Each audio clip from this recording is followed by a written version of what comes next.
نحمدہ و نصلی علی رسول الکریم اما بعد۔ محترم سامعین کرام، جیسا کہ آپ سبھی کو معلوم ہے یہ ماہ محرم چل رہا ہے، اور ماہ محرم کے شروع ہونے سے پہلے سے ہی کچھ برساتی مینڈک ٹر کرنا شروع کر دیتے ہیں۔ یعنی کہ یوں سمجھیے، فیس بک سے لے کر سوشل میڈیا تک، فتووں سے لے کر کتابوں تک، محرم کا مہینہ شروع ہوتے ہی کوئی فتوی لگا رہا تازہ داری حرام ہے، کوئی کہہ رہا ہے علم نکالنا حرام ہے، گناہ ہے، ناجائز ہے، بدعت ہے، کوئی کہہ رہا مرثیہ پڑھنا حرام ہے، شرک ہے، بدعت ہے، گناہ ہے۔ طرح طرح کے اپنے اپنے خیالات کا اظہار کر رہے ہیں۔ لیکن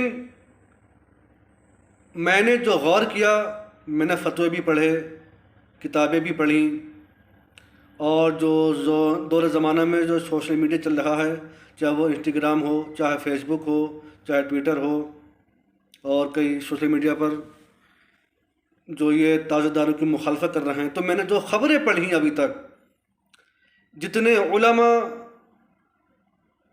محرم داری کے خلاف، تازیوں کے خلاف، جلوسوں کے خلاف، مجلسوں کے خلاف، علم کے خلاف اپنا بیان دے رہے ہیں، ان کا بیان آپ غور سے سنیں، غور سے پڑھیں۔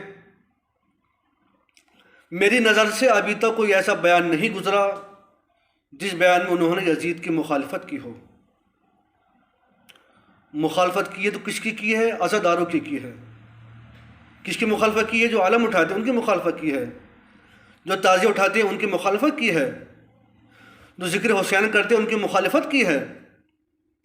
مجھے کسی بھی فتوے میں ابھی تک یہ نہیں دیکھا کہ کسی نے ابھی تک اپنے فتوے میں یزید کی مخالفت کی ہو۔ اگر برا بھلا کہا ہے، اگر ٹارگٹ بنایا ہے، تو انہی معصوم تازیہ داروں کو بنایا ہے، علم والوں کو بنایا ہے، جلوس نکالنے والوں کو بنایا ہے۔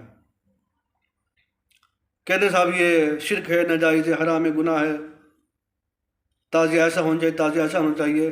چلو ایسا ہونا چاہیے، کبھی تم نے جو تمہاری سوچ کا تازیہ ہے، تم نے کبھی بنایا اسے تازیہ کو اپنے گھر پر، اپنے محلے میں، اپنے مدرسے میں؟ بتائیے۔ لیکن بات یہ ہے، محشر میں کچھ مریدوں سے کہیں گے بڑے بڑے، ہم خود ہیں پریشان، تمہیں اپنی پڑی ہے۔ محشر میں کچھ مریدوں سے کہیں گے بڑے بڑے، ہم خود ہیں پریشان، تمہیں اپنی پڑی ہے۔ فتویٰ دیا تھا دنیا میں کل جن کے ذکر پر، دروازہ جنت پہ وہی آل کھڑی ہے۔ یہاں تو فتوے دے رہے ہیں، یہ تازہ داری خلاف ہے، علمداری خلاف ہے، جلوس خلاف ہے۔ کبھی یزید کے خلاف فتویٰ دیا؟ اور یہ فتوے دینے والے جو محرم کو غلط کہہ رہے ہیں، علم کو غلط کہہ رہے ہیں، یہ وہی یزیدی ہیں جو امام حسین علیہ السلام کے خلاف فتوی بازی کر رہے تھے، اور آج کل کے کچھ یزید کے پیرو ذکر حسین پر فتوے دے رہے ہیں۔ کیوں؟ پریشانی یہ ہے، کل کا جو یزید تھا، جو یزید کل کا تھا، اسے وجود حسین سے پریشانی تھی، اور آج کے یزیدوں کو ذکر حسین سے پریشانی ہے۔ کبھی اس بات کو سوچا حسین نے؟ تم جو یہ چندہ کھا رہے ہو، مدرسے بنا رہے ہو، چندہ خوری کر رہے ہو، یہ نہیں بتاتے؟ کسی بھی تاریخ میں، کسی بھی حدیث سے ثابت نہیں ہے، کسی قرآنی آیت سے ثابت نہیں ہے کہ چندہ جو ہے یہ علماء کو دیا جائے، صدقہ، خیرات، زکوٰۃ۔ قرآن کریم میں ذکر ہے، حدیثوں میں ذکر ہے کہ یہ جو ہے مساکین و غرباء کا حق ہے۔ اس پر بیان نہیں کرتے؟ جب زکوٰۃ خیرات کا کھا رہے ہو، بقول علامہ اقبال کے گلا تو گھونٹ دیا، اہل مدرسہ نے تیرا، کہاں سے آئے صدا لا الہ الا اللہ۔ جو کل یزید کے ساتھ تھے، وہ مفتی و مولوی، وہ حسین پر فتوی بازی کر رہے تھے، اور آج کل کے جو یزید کے پیرو ہیں وہ ذکر حسین پر فتوی بازی کر رہے ہیں۔ ارے کبھی اپنے بیان میں یزید کی مخالفت بھی کرو، کبھی اپنے فتووں میں یزید کی مخالفت بھی کرو۔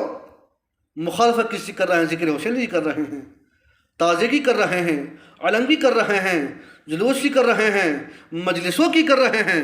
اس سے معلوم ہوتا ہے تمہاری رگوں میں ابھی تک وہی یزید کا خون گردش کر رہا ہے، کہیں نہ کہیں تمہارا کنیکشن یزید سے ضرور ہے، جبھی تو تم یزید کو برا بھلا نہیں کہتے، بیچارے سیدھے سادے مسلمانوں کو ٹارگٹ بناتے ہو، انہیں برا بھلا کہتے ہو۔ اگر کوئی کسی مزار کی بے حرمتی کر دے، کسی مسجد کی بے حرمتی کر دے، فوراً فتویٰ آ جاتا ہے یہ کافر ہو گیا، یہ فاسق ہو گیا۔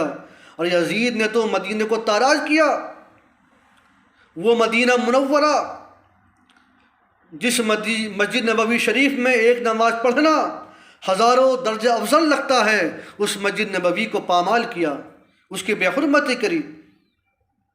وہ منبر رسول جس پر آقا صلی اللہ علیہ وسلم بیٹھ کر خطبہ ارشاد فرماتے تھے، اس منبر میں آگ لگا دی گئی، 3 دن مسجد نبوی میں گھوڑے باندھے گئے، مسجد کی بے حرمتی کی گئی۔ آج کل تمہاری کوئی مدرسے کی بے حرمتی کر دے، کوئی مسجد کی بے حرمتی کر دے، ہزاروں فتوے آ جاتے ہیں کہ یہ کافر ہو گیا، یہ مشرک ہو گیا، یہ ایسا ہو گیا، ویسا ہو گیا۔ پھر چھوڑیے، آگے چلیے، مکہ المکرمہ، وہاں پر اس نے کیا کیا؟ یزید کی فوج نے غلاف کعبہ کو آگ لگائی، سنگ اسود کو مسمار کیا، اور ہزاروں صحابہ کرام کو شہید کیا، مدینہ شریف میں بھی اور مکہ شریف میں بھی۔ سینکڑوں خواتین جو صحابہ کرام کی بیٹیاں تھیں، بیویاں تھیں، ان کے ساتھ زنا کیا۔ اس کا قصوروار، اس کا ذمہ دار یزید ملعون ہے۔ آج جو ذکر حسین کر رہے ہیں تم ان پر فتوی بازی کر رہے ہو، اور ابھی تک کسی جملے میں، کسی بھی فتوے میں، کسی بھی بیان میں نے تمہارے یزید کی مخالفت نہیں سنی ہے۔ معلوم یہ ہوتا ہے آل نبی کی ذات سے کیسے عنید ہیں، بظاہر پاک دکھتے ہیں باطن پلید ہیں۔ ذکر حسین سن کے تکلیف جن کو ہو، اس دور کے سمجھ لو وہی تو یزید ہیں۔ الحمدللہ ہم کل بھی حسین کے ساتھ تھے اور آج بھی حسین کے ساتھ ہیں، اور ذکر حسین نہ کسی سے رکا ہے نہ رکے گا۔ انشاءاللہ قیامت تک ذکر حسین ہوتا رہے گا اور تمہارے دلوں پر نشتر چلتا رہے گا۔ لہذا کبھی تنہائی میں فیصلہ کیجئے، آج جو اذانیں ہو رہی ہیں، آج جو نمازیں ہو رہی ہیں، یہ صدقہ حسین کا ہے۔ دین اسلام جو تم پر ہے، تم مسلمان کہلا رہے ہو، یہ صدقہ حسین کا ہے۔ انہی کا کھاتے ہو اور انہی پر بھونکتے ہو۔ ڈوب کے مر جانا چاہیے تمہیں 2 چلے پانی میں، کہ اگر کوئی تمہارے بچوں کے ساتھ بے حرمتی کر دے، مستورات کے ساتھ بدتمیزی کرتے، تم جلال میں آ جاتے ہو۔ اور اہل بیت کے ساتھ کیا کیا گیا، رسول اللہ کے شہزادیوں کے ساتھ کیا کیا گیا، بچوں کے ساتھ کیا کیا گیا، اس کو سب بھول گئے۔ بس تمہیں حرام حرام دکھائی دے رہا ہے۔ جب زکوٰۃ کھاتے ہو جب حرام دکھائی نہیں دیتا، جب صدقہ کھاتے ہو جب حرام دکھائی نہیں دیتا، جب غریب کا مال کھاتے ہو جب حرام نہیں دکھائی دیتا، بس ذکر حسین ہی تمہیں حرام دکھائی دے رہا ہے، حسین کا تازہ ہی تمہیں حرام دکھائی دے رہا ہے۔ معلوم ہوتا ہے جو تازی کو خود حرام بتاتا ہے وہ بذات خود حرامی ہے، کیونکہ ہمارے نبی کی حدیث پاک ہے جو اہل بیت سے بغض رکھتا ہے وہ حرامی ہوتا ہے۔